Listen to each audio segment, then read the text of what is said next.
Bonjour à tous. Je vais accueillir tout de suite mes trois invités, puis on va commencer à discuter tous ensemble. Je vous demande d'accueillir Loïc Magne, cofondateur de Ferry Cake, Antonin Lefebvre, fondateur des Edict, et Herbert Nibili, vice-président marketing chez Twenga. Vous pouvez les applaudir.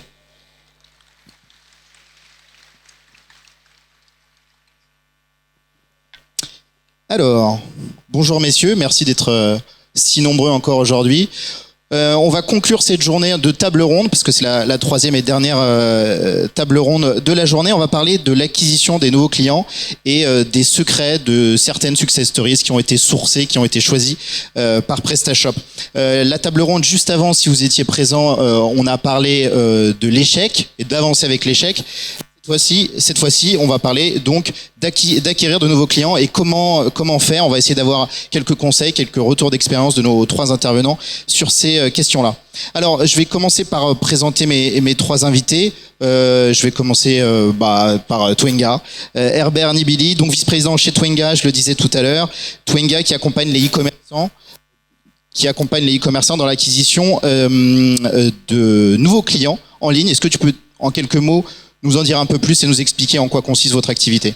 Oui, tout à fait. Bonjour à tous. Donc, Twenga s'est lancé en 2006, a démarré en tant que moteur de recherche de shopping avec un positionnement qui permet de référencer l'ensemble des offres e-commerce en France. Donc, on référence aujourd'hui plus de 30 millions de produits en France. Et on apporte du trafic au site e-commerce. Après un moment, on s'est dit qu'il était temps pour nous aussi de commencer à acquérir du trafic. Donc on a développé une plateforme d'acquisition de trafic, principalement en SEM, dont on va parler un peu tout à l'heure. Ok, merci beaucoup en tout cas d'être là. Et vous êtes présent, on le disait, dans plus de 15 pays. Et vous avez chaque jour 400 millions de produits référencés dans votre catalogue. Donc c'est dire l'importance que vous avez sur le marché. Je vais continuer les présentations. Antonin, je vais te laisser te présenter ce que tu fais. Edict, spécialisé dans les casquettes et un peu plus, on va dire, en ligne. Oui, tout à fait, casquette et chapeau. Bonjour à tous. Donc nous, on a lancé notre site en 2009. On a eu la chance, le premier jour de la sortie, de faire 1200 visites. Grâce à un gros buzz sur la communauté qui s'est lancé vraiment naturellement. Donc ça a été une super surprise. 2011, on a sorti notre V2 qui a gagné le prix ergonomie et design de PrestaShop. Donc merci PrestaShop pour ça. 2013, on a lancé la V3 avec le multiboutique et surtout l'international. Donc présent dans 5 pays. Et 2015, lancement de la première boutique physique sur Annecy. Donc voilà, stratégie retail pour 2015 et 2016. En mars dernier, on va y revenir tout à l'heure parce que c'est quand même assez atypique. Et en même temps, pas tant que ça, on va en discuter tout à l'heure, de revenir au physique après le digital.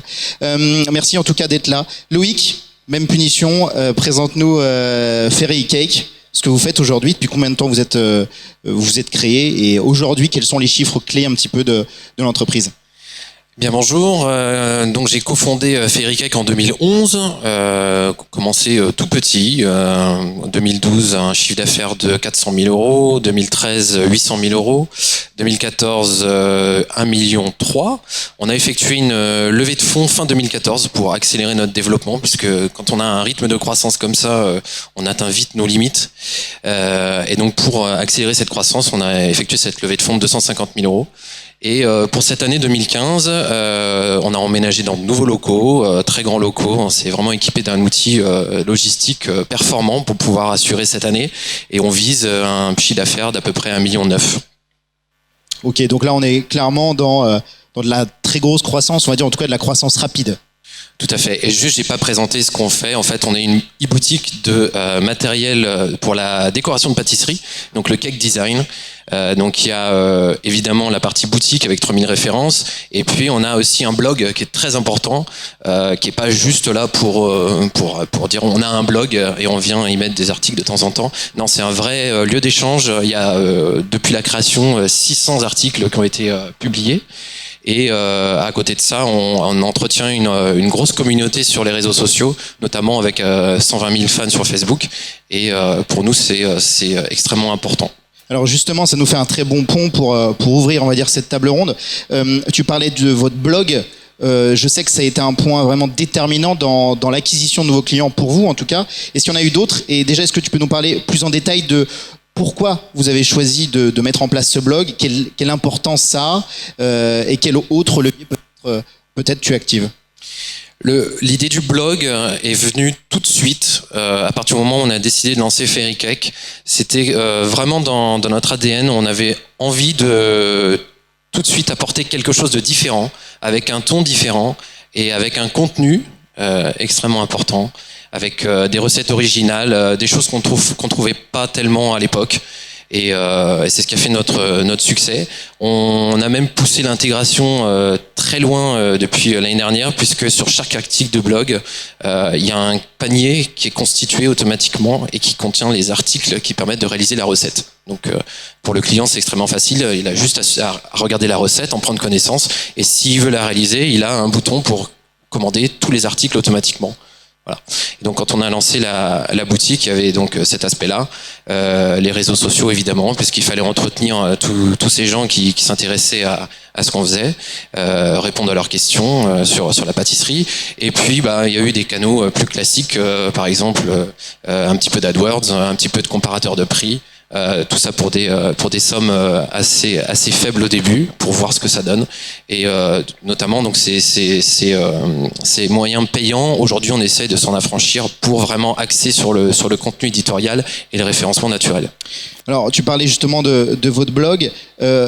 Au moment où vous l'avez lancé, tu le disais, c'était pas très courant. Pourquoi avoir pris ce pli? Vous vous êtes dit à un moment donné, tiens, il y a quelque chose à jouer là-dedans si on produisait nous-mêmes du contenu pour attirer d'une manière un peu décalée, parce qu'à l'époque c'était un peu décalé, de nouveaux clients? À l'époque, en France, on est les derniers à se mettre à cette discipline qui est le cake design. C'était extrêmement développé dans les pays anglo-saxons, et donc il y avait des gens qui étaient là depuis des dizaines d'années. Et en France, donc, on est les derniers à s'y mettre. Donc on s'est dit, il faut absolument qu'on mette la France au cake design. Et de là est venue l'idée. D'accord. Et tu penses que c'était vraiment le moyen le plus, avec du recul, le moyen le plus efficace, où il y aurait pu avoir, c'était juste un hasard que vous ayez choisi ce levier-là plus qu'un autre? Ah non, c'est sans conteste, hein. Et aujourd'hui, on met toujours l'accent dessus. C'est extrêmement important. On publie plus de 3 articles par semaine.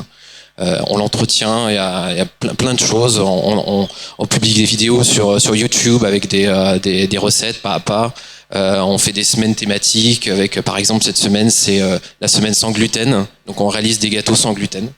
Et aujourd'hui, c'est ça qui vous apporte le plus de trafic, ou en tout cas de nouveaux clients? Incontestablement. Aujourd'hui, 60% de notre trafic, c'est le référencement naturel, et c'est notamment via le blog. Et tu penses que ça peut s'appliquer à d'autres secteurs d'activité, entre guillemets, d'autres plateformes e-commerce, ou c'est vraiment typique à la cuisine et de manière générale au loisir, on va dire, loisir plaisir? C'est exactement ça. À partir du moment où c'est un loisir plaisir, de pas avoir de blog, c'est quasiment une faute professionnelle, hein.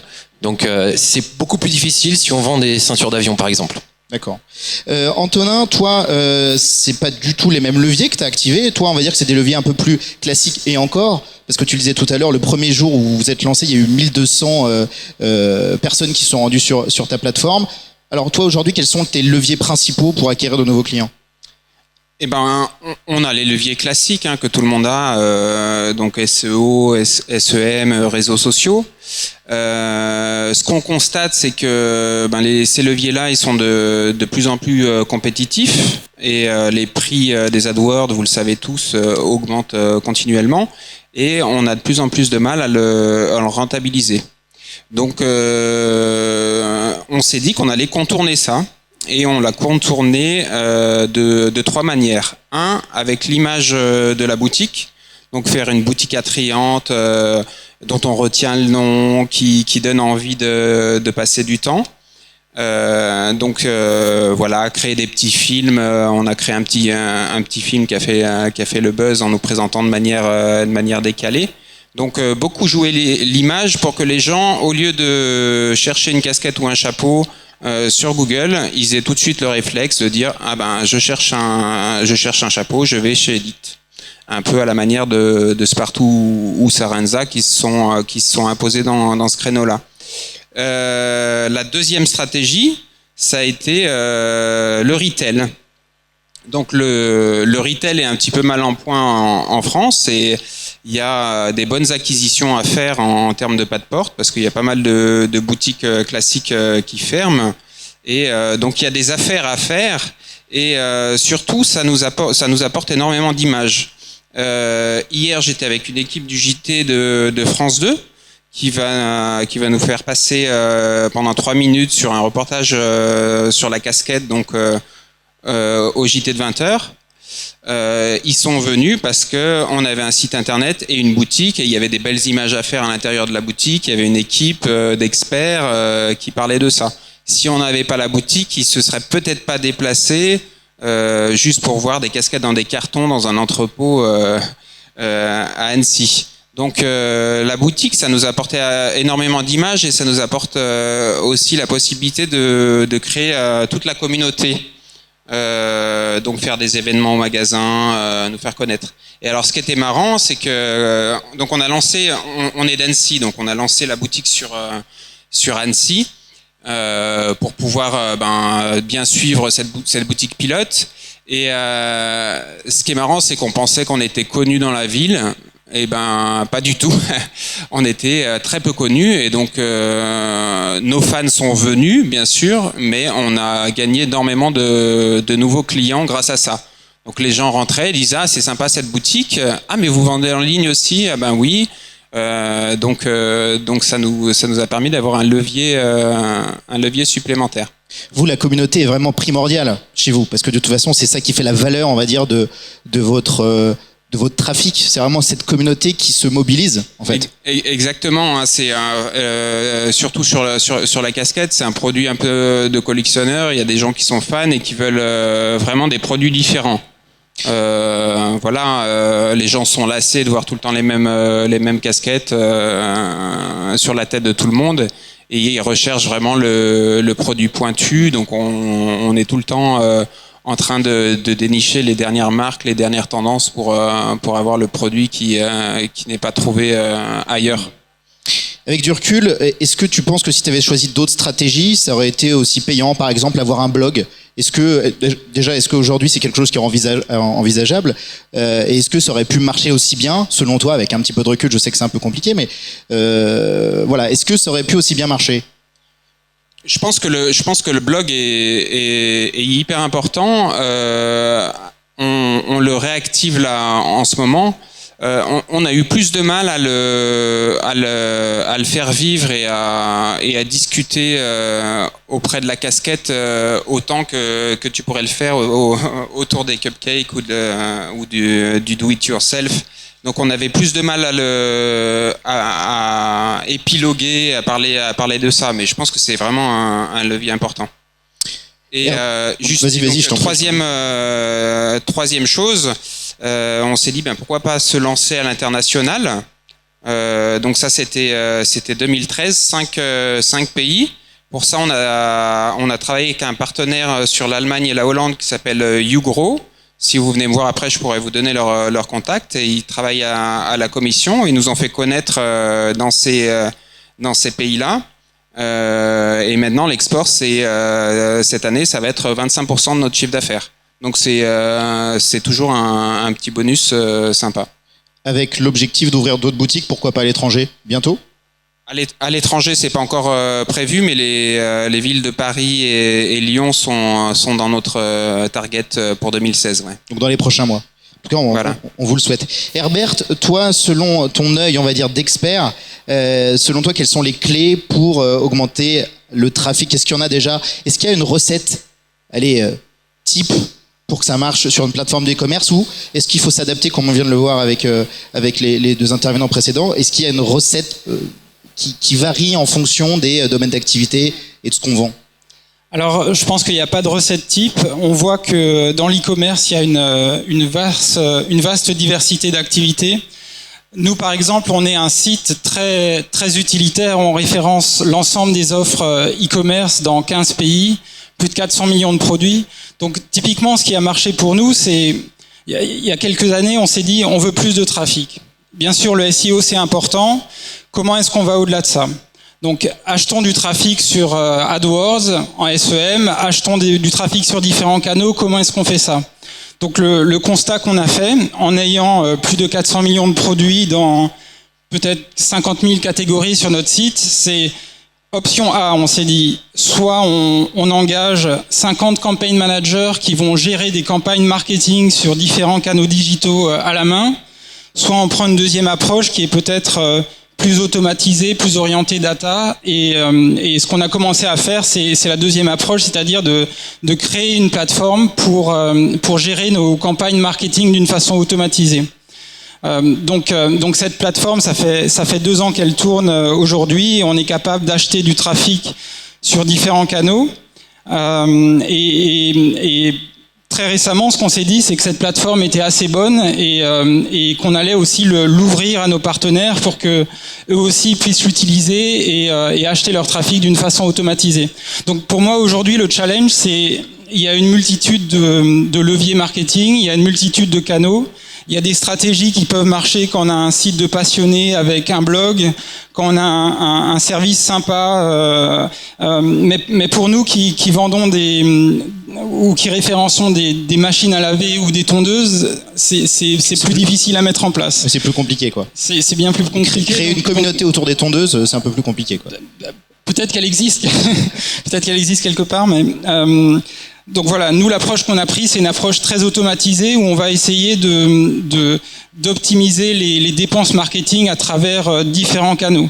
Et aujourd'hui, je pense que le challenge pour les sites e-commerce on va dire de petite taille qui se lancent, qui sont en pleine croissance, c'est de faire face à cette difficulté, cette multiplication des canaux, la multiplication des supports, c'est ça le problème aujourd'hui. Alors justement, j'allais y venir, c'est quoi selon toi la difficulté la plus grande, alors au-delà de gérer ces différents canaux, quand on grandit aussi vite, parce que on a mis en place donc une stratégie, une de celles qu'on a évoquées, c'est quoi la difficulté principale pour arriver à ne pas casser le rythme et à continuer cette croissance?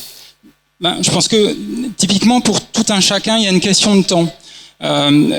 D'une part, il faut de plus en plus de technicité et de plus en plus de connaissances dans la donnée pour en fait arriver à se rendre compte si au final on est rentable sur une campagne marketing ou pas. Et d'autre part, il y a effectivement cette multiplicité des canaux avec des gens qui passent du temps sur des blogs, sur des réseaux sociaux, des gens qui sont parfois sur leur mobile, parfois sur le web. On comprend pas forcément où est-ce qu'ils achètent, où est-ce qu'ils convertissent. Donc le challenge est là aujourd'hui. Je vais poser la même question à Antonin. Les difficultés que toi tu as eues dans cette croissance rapide, s'il y en a, ça a été lesquelles?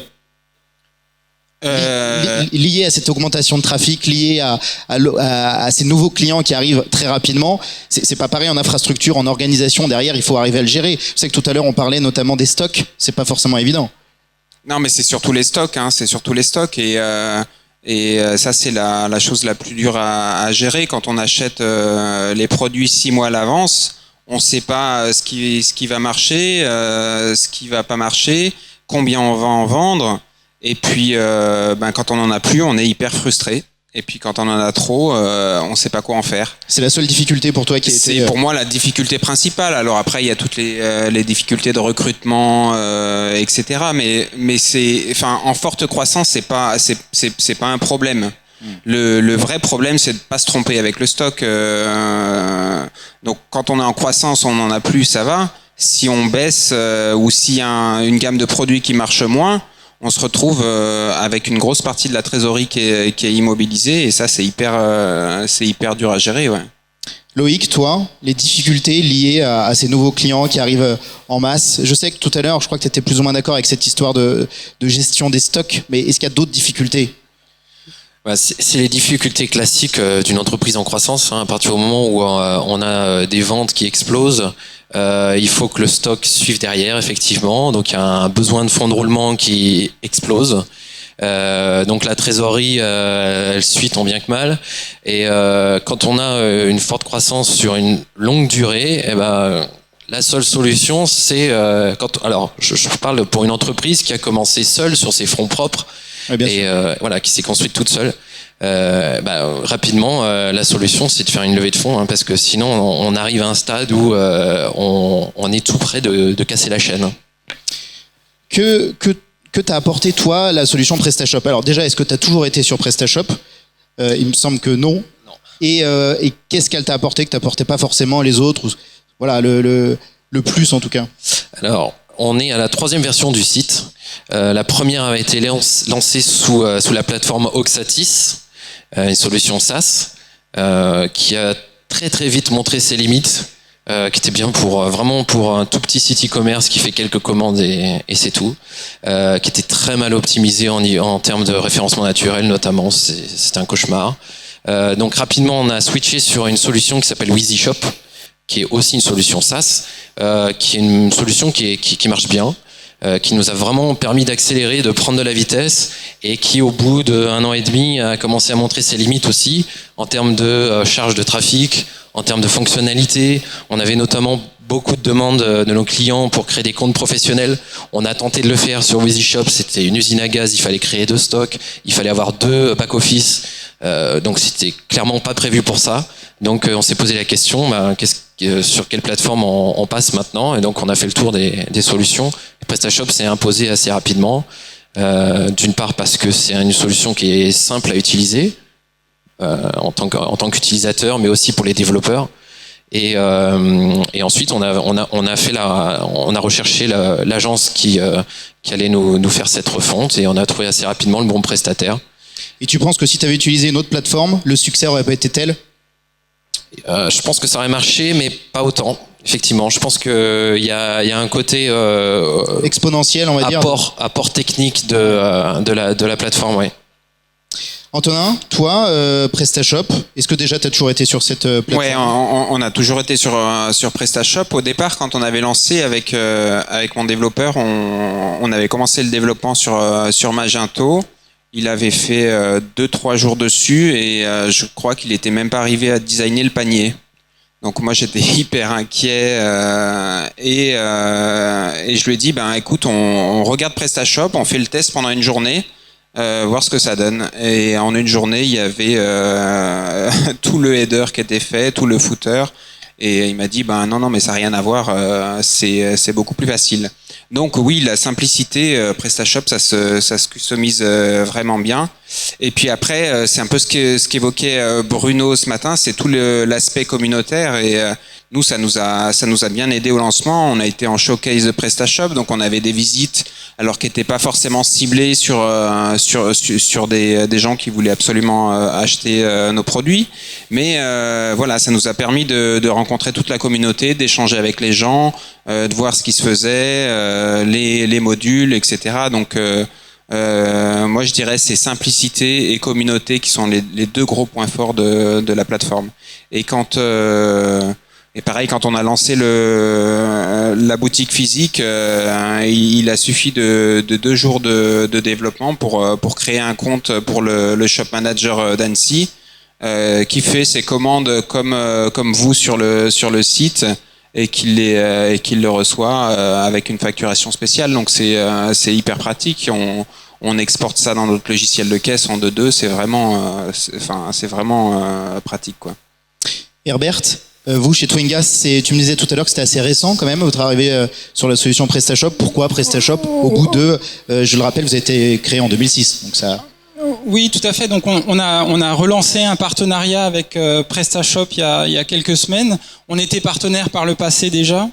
Donc nous, la situation est un peu différente. On est effectivement partenaire. Alors pourquoi ?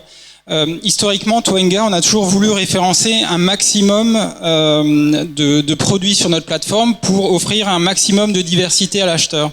Donc ça veut dire non seulement travailler avec les gros sites e-commerce, mais aussi les petits qui ont parfois des produits très intéressants et très variés.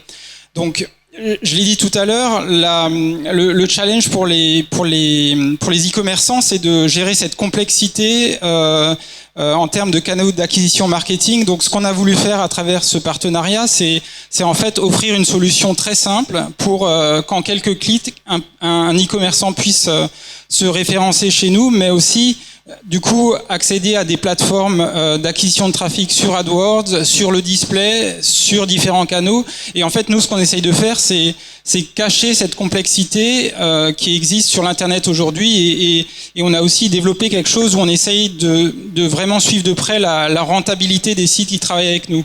Donc notre différenciation, c'est ça. On essaye de faire quelque chose de très simple, mais qui est aussi très rentable pour les petits sites e-commerce. Et PrestaShop, bien sûr, était le partenaire évident pour ça. Avant de passer aux questions, je suis sûr qu'il y en a pas mal dans la salle. Je vais vous demander à tous les trois la même question. Quel est le conseil? On va essayer d'ouvrir un petit peu sur de l'optimisme et sur essayer de transmettre ce que vous avez appris par vos expériences. Quel est le conseil que vous donneriez, voilà, à ceux qui sont dans la salle sur vous, les canaux ou les choix que vous avez faits pour en arriver là aujourd'hui? Peut-être pour moi, le premier conseil, c'est de ne pas essayer de faire tout en même temps. Il y a une diversité de canaux et chaque idée pourra marcher pour un certain type de site e-commerce. Il n'y a pas de règles. Donc, je pense qu'il faut essayer de trouver déjà un canal, une chose qui marche bien pour un site donné et essayer de l'optimiser et ensuite passer à la suite. Mais pas se fixer d'objectifs trop ambitieux dès le début. Y aller étape par étape, hein, c'est ça. Antonin, un conseil, toi, à ceux qui nous écoutent dans la salle? Le conseil principal, enfin, je repartirai à la base avant de vouloir acquérir des clients, c'est se poser les bonnes questions sur sa boutique. Est-ce que ma boutique se différencie des autres? Est-ce que je fais pas exactement la même chose? Qu'est-ce que j'apporte au consommateur? Est-ce que je suis différent? Parce qu'après, dans cette salle, vous allez pouvoir trouver beaucoup d'experts en SEO, SEM qui vont pouvoir vous faire travailler. Mais si votre boutique, elle sort pas du lot, si les produits que vous vendez ils sont trop chers, ils sont pas bien, ils sont pas demandés, ça marchera jamais. Donc la première question, c'est est-ce que ma boutique est différente? Et nous, c'est vrai qu'on l'a vu, on a eu des dizaines et des dizaines de concurrents. À un moment donné, ça c'était un peu le point faible de la communauté, c'est que tout le monde voyait Edict et se disait bon ben je vais monter mon site de chapeaux et de casquettes, et donc on les voyait apparaître et puis ben on voyait qu'il y avait beaucoup de choses qui étaient inspirées de notre site, et ben beaucoup ont disparu parce qu'ils se sont pas différenciés. Au contraire, d'autres qui se sont lancés avec un concept différent, et ça on aime beaucoup. Loïc, un conseil toi aussi à ceux qui sont dans la salle et qui nous regardent aussi parce que on est filmé également? Je rejoins totalement ce que dit Antonin. Quand on a lancé notre boutique, on s'est dit il faut absolument qu'on lance quelque chose de différent, un ton différent, un blog avec un contenu vraiment unique. Il y a un autre aspect aussi qui est le fait de lancer son site une fois qu'il est vraiment terminé. Il y en a beaucoup qui se lancent, il manque des textes, il reste encore du code en apparent, il manque des images, voilà, les conditions générales sont pas remplies, il n'y a pas les mentions légales, ça on en voit beaucoup. C'est vraiment, il y a beaucoup de gens qui pensent que lancer un site e-commerce c'est facile, en 3 clics ça se fait. Il faut vraiment mûrir le projet, réfléchir et se lancer quand on a vraiment rempli tous les aspects à 100%. Alors, on va passer aux questions. Je ne sais pas s'il y a des questions dans la salle. Il y a une question juste devant, à gauche. Je vais vous donner un micro. Oui, bonjour. J'avais une question. Vous parlez de tracteurs, de tondeuses, de tout ce qui se vend bien, mais pour l'instant, j'ai pas entendu parler de sites un peu spécifiques comme l'alcool, comme les sites où en fait on peut pas faire de pub, on peut pas faire de choses comme ça. On a parlé de trafic, de choses comme ça, mais tout ça, la plupart du temps, on peut pas en faire. Comment faire à ce moment-là si on vend ce genre de produit? Je sais pas qui veut prendre la parole en premier. Je crois qu'Antonin veut répondre. Alors, je suis pas spécialiste dans l'alcool. Si, je suis spécialiste en soirée, mais dans la vente et la publicité, je saurais pas te dire. Nous, on fait très peu de publicité réelle. Donc, je pense que sur l'alcool, en travaillant avec des blogs, il y a moyen d'avoir du contenu viral beaucoup plus facilement. Donc, si je devais lancer un site de bière ou je sais pas quoi, je travaillerais vraiment sur sur le viral et toute la blogosphère. Ouais. Herbert, peut-être, tu as peut-être un point de vue aussi sur la question, en tant qu'expert, on va dire, du domaine. Oui, enfin, effectivement, quand on lit la politique de publicité de Google ou de Facebook, ça doit faire 50 pages, c'est assez compliqué, etc. Il y a plein de règles, il y a plein de lois qui sont différentes selon les pays. Donc effectivement, il y a beaucoup de restrictions sur ce qu'on est capable de faire en publicité. Donc si on peut pas faire de publicité payante, effectivement, il faut trouver d'autres moyens et créer une communauté autour d'un sujet rassembleur comme l'alcool peut-être. Alors l'alcool, c'est une thématique un peu particulière parce que c'est quand même très encadré en France. Hein. Mais je pense qu'effectivement, il y a d'autres secteurs qu'on pourrait aborder. Est-ce qu'il y a une autre question dans la salle? Juste, il y en a deux. Bon, c'est bien, il y a plein de questions. Bonjour. Est-ce que vous pourriez parler de vos tout premiers clients? Puisque moi, j'ai ouvert mon site il y a 3 mois. Et c'est vrai que chaque client, c'est une énorme victoire. Et ce serait intéressant d'avoir votre retour un peu là-dessus.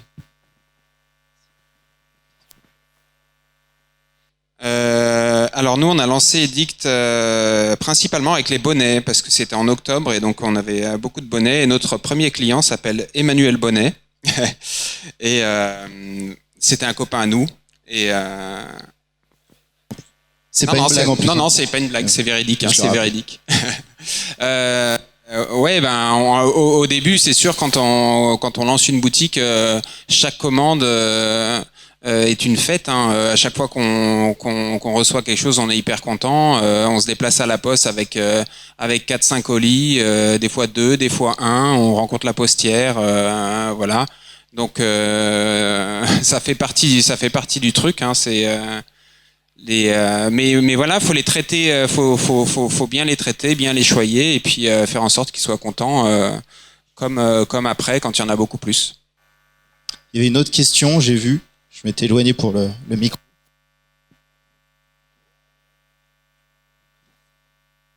Bonjour. Alors, moi, ma question, c'est à un moment où vous avez parlé de partir à l'étranger, enfin pas de s'étendre à l'international plutôt, pour acquérir de nouveaux clients. Du coup, quelle a été votre stratégie? Comment vous avez réussi? En bout de combien de temps? Voilà. Quelle est votre histoire là-dessus? Ouais, sur l'international, je reviendrai par rapport à ce que tu disais tout à l'heure. Il faut pas se disperser. Donc on a attendu d'être mature en France avant de lancer l'international, parce que ça prend beaucoup de temps de traduction, de logistique, etc. Enfin de gestion. Donc pour moi, ça sert à rien de se lancer à l'international, sauf si vous avez vraiment un produit spécifique qui peut marcher dans d'autres pays. Mais sinon, attendez d'être mature dans un pays avant de le lancer. Nous, on l'a lancé en 2013 et ça a pris bien 2 ans avant de décoller. Donc c'est une nouvelle histoire à chaque fois. Hein. Chaque nouveau pays est une nouvelle histoire. Là, par exemple, l'Espagne, on l'a pas bien travaillé. EasyJet. Mais c'est vrai que chaque pays a ses spécificités. Et il y a un autre point qui est hyper important, c'est de bien vérifier la logistique, parce que les coûts sont vraiment très chers. Nous, on a la chance d'avoir des colis qui font souvent moins de 2 kilos, donc il y a une solution spéciale de La Poste qui est pas très connue, qui s'appelle le petit paquet international. Et qui permet, voilà, elle est pas très rapide, mais elle fait le job à un prix raisonnable. Et c'est sûr que si vous envoyez des canapés ou des machines à laver, ça risque de vous coûter cher. Ou alors comme Loïc, si des quantités énormes de sucre, hein, c'est ce qu'on disait tout à l'heure. Toi, ton best-seller, c'est des sacs de sucre. C'est la pâte à sucre, et c'est ce qui sert à recouvrir les gâteaux, de faire des décors magnifiques sur les gâteaux. Et nous, au moment où on se développera fortement à l'international, la logistique, ça va être le vrai enjeu, parce que nous, on a des colis qui sont quand même plus volumineux qu'avec des casquettes ou des vêtements. Il y a des risques de casse, il y a des colis très lourds, donc la pâte à sucre, il peut y avoir des paquets de 10 kilos par exemple. Donc envoyer un colis de 10 kilos à l'étranger, ça coûte très cher. Il faut trouver les bons partenaires, peut-être envisager d'ouvrir un centre logistique à l'étranger. C'est plein de questions à se poser avant de se lancer. Est-ce qu'on a une autre question? On a 2 autres questions, on a plein de questions, c'est génial. dans votre stratégie de développement, avez-vous une stratégie autour des réseaux sociaux, Twitter, Facebook et les autres? Et si oui, quel était l'impact et comment vous l'avez mise en œuvre? Alors, les réseaux sociaux, ce qu'il faut savoir, c'est qu'on ne parle pas de la même manière sur chaque réseau social à sa communauté. La toute première qu'on a lancée, nous, Ferrycake, c'était Facebook. C'était la plus accessible, la plus facile.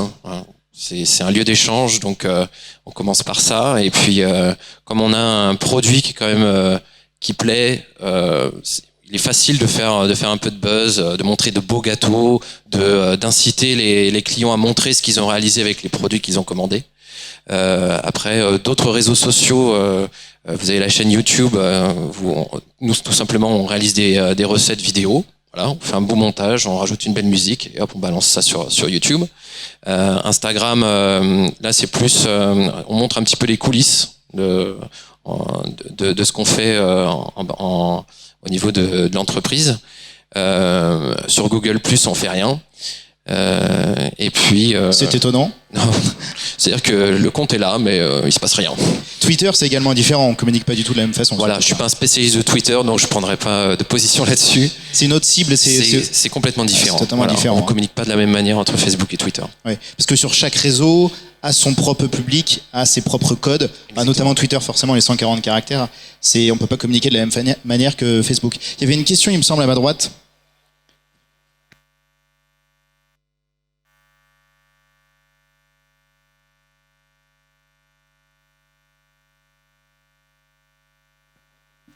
Oui, par rapport à votre développement, est-ce que vous avez tout fait en interne ou est-ce que vous avez utilisé des agences, une seule agence, plusieurs agences?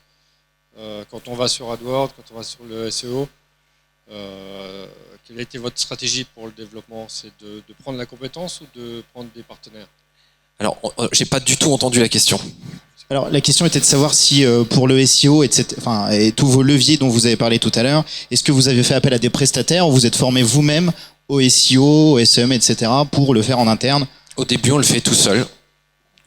C'est simple, hein. Quand on lance une entreprise e-commerce, c'est Shiva, hein, il faut absolument tout faire. Et puis petit à petit, quand on veut passer à la vitesse supérieure, il faut absolument faire appel à des professionnels. Parce qu'on peut pas tout faire, c'est pas possible. Antonin, je voyais que tu hochais de la tête, tu avais l'air totalement d'accord avec ce qui était dit. Ouais, non, mais c'est exactement ça. Hein. Au début, on fait tout. Hein. On emballe les colis, on regarde un peu le code pour changer 2-3 trucs, on prend en photo, on fait le design, on fait tout. Et puis nous, on continue de faire la plupart des choses.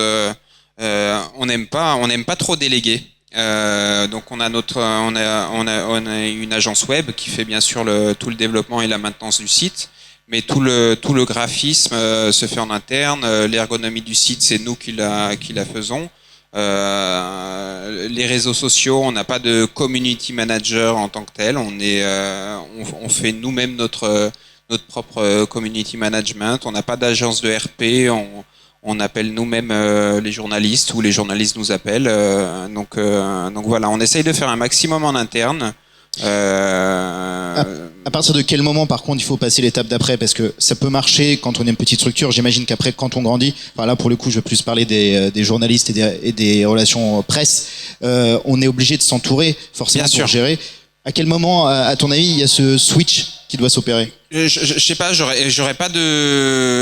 saurais pas dire exactement. Ce qu'il faut, c'est il faut déléguer ses points faibles. S'il y a quelque chose sur lequel vous n'êtes pas à l'aise, déléguez-le, faites-le faire par un spécialiste.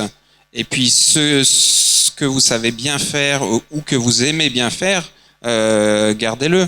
Nous voilà, au départ on faisait les commandes. La première chose qu'on a fait, le premier employé, c'était le préparateur de commandes, parce que c'est pas ce qui nous passionnait de préparer des commandes. Donc pour moi c'est plutôt une histoire de compétence. Donc quelqu'un qui va être très compétent dans un domaine, je lui conseille pas de le déléguer. Est-ce qu'on a une autre question dans la salle? Oui, devant.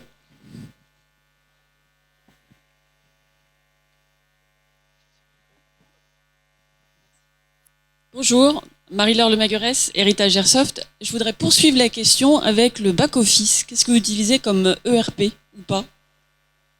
Alors, nous, on n'utilise pas de RP pour le moment. Donc on est directement dans le back-office PrestaShop et on range nos produits avec une référence interne et on va chercher les produits avec le numéro de référence et puis on les envoie comme ça. Donc on fait pour l'instant très très peu d'erreurs. Mais bon, c'est quelque chose sur lequel on réfléchit là maintenant.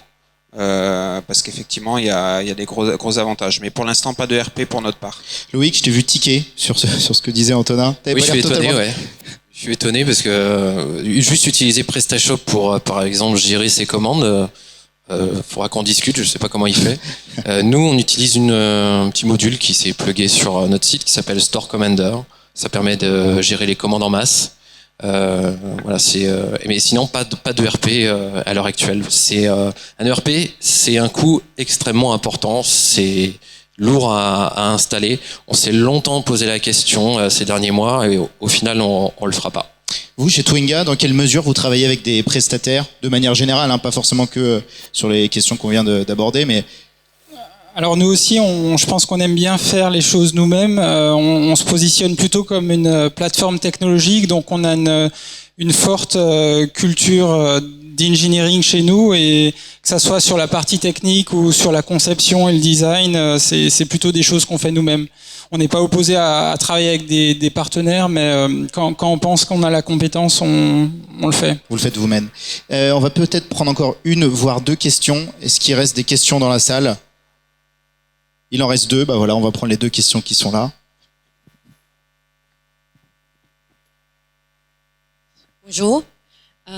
Quel marché du chiffre d'affaires qui vient des réseaux sociaux? Par exemple, de Facebook, Instagram, Pinterest, Twitter. Et comment vous pouvez suivre que les ventes viennent des réseaux? Alors, on se pose pas nous chez Ferrycake, on se pose pas la question comme ça. On ne regarde pas combien de personnes sont venues de Facebook, ont acheté et qu'est-ce qu'ils ont acheté. Nous, on entretient notre communauté pour faire vivre la communauté, que Ferrycake rentre dans la tête des gens comme étant une e-boutique pour la décoration de pâtisserie, et que le jour où ils auront un gâteau à réaliser, voilà, ils viendront sur Ferrycake parce que on a entretenu dans leur esprit le fait que chez Ferrycake on fait ça. Donc on regarde pas ligne par ligne combien de commandes qui viennent d'où, pas des réseaux sociaux en tout cas. Oui, bonjour, je voulais savoir comment vous avez fait pour démarcher vos employés. J'ai pas entendu, pardon. Je voulais savoir comment vous avez fait pour démarcher vos employés.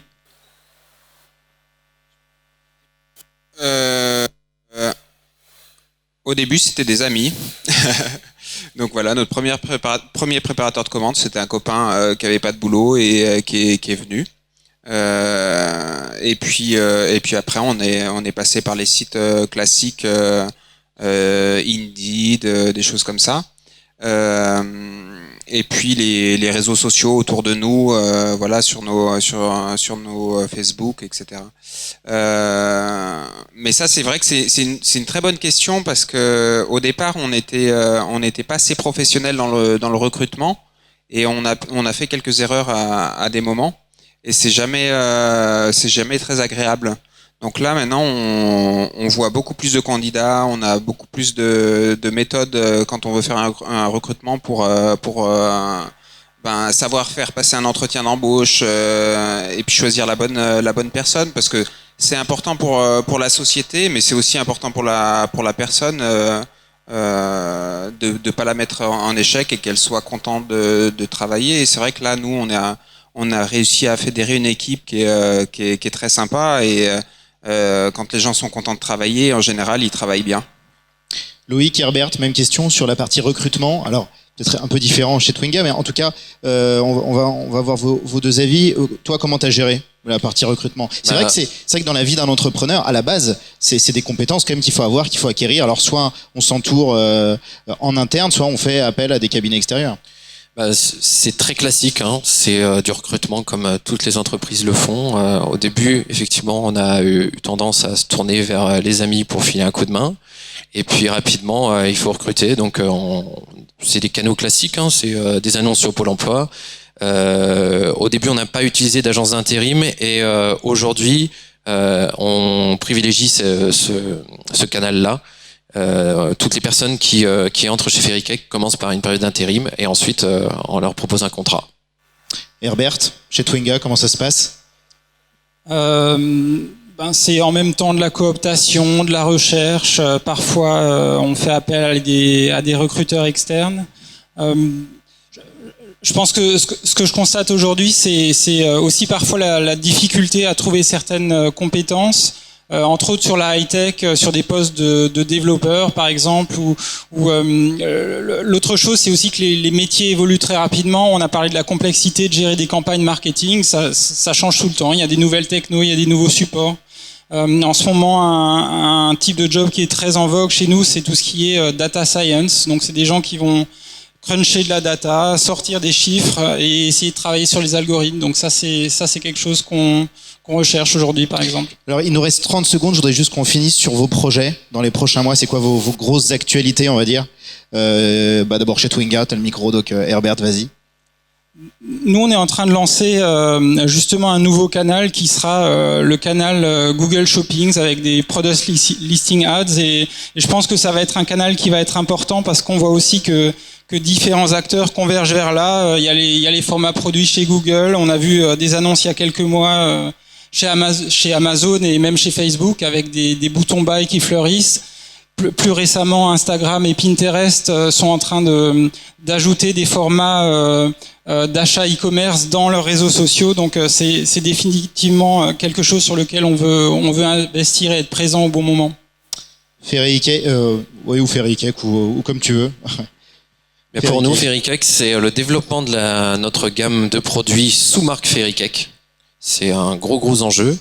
Et le deuxième, c'est de se lancer à l'international. C'était vraiment des leviers classiques de croissance pour le e-commerce.